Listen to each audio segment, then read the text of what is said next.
2024 টি-20 বিশ্বকাপ যতই এগুচ্ছে wicket keeper batter নিয়ে ভাবনা ততই বাড়ছে ভারতীয় নির্বাচকদের। সেই সঙ্গে পাল্লা দিয়ে বেড়ে চলেছে প্রতিযোগীর সংখ্যাও। ঋষভ পান্ত, সঞ্জু স্যামসন আর দীনেশ কার্তিকের সাথে এবার যোগ হয়েছে লোকেশ রাহুলের নাম। হবেই না বা কেন, চলতি আইপিএলে দারুণ পারফর্ম করে চলেছেন তিনি। সবশেষ চেন্নাই সুপার কিংসের বিপক্ষে খেলেছেন 53 বলে 82 রানের ইনিংস। তার এমন ব্যাটিংয়ে ভর করেই 177 রানের লক্ষ্য 8 উইকেট হাতে রেখে টপকে গিয়েছে স্বাগতিকরা।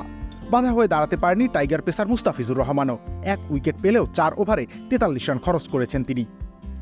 ওপেনিংয়ে নেমে শুরু থেকে চেন্নাইয়ের বোলারদের উপরে আধিপত্য দেখিয়েছেন রাহুল। পাওয়ার প্লের পূর্ণ সুবিধা আদায় করে নিয়েছেন তিনি। প্রথম 6 ওভারে 20 বল মোকাবেলা করে তুলেছেন 34 রান। 11তম ওভারে রবীন্দ্র জাদেজাকে বাউন্ডারির ওপারে পাঠিয়ে এরপর হাফ সেঞ্চুরির মাইলফলক স্পর্শ করতে সব মিলিয়ে তার লেগেছিল মাত্র 31 বল।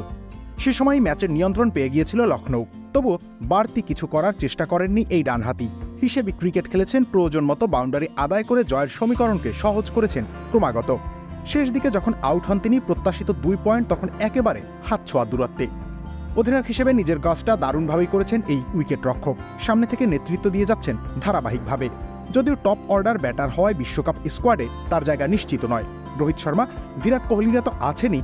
হে বৎস, গ্লুকোজের অভাবে তোমার দুনিয়া এখনো উলটপালট। এই নাও SMC glucose powder drink bolt. এটা শরীর মন চাঙ্গা করে কনফিডেন্স বাড়ায়। বোল্ট, অন থাকুন সারাক্ষণ। এর পাশাপাশি তরুণ শুভমান গিল, যশস্বী জয়সওয়াল থাকায় ওপেনিং বা 3 নম্বরে তাকে জায়গা দেওয়াটা বেশ কঠিনই হবে।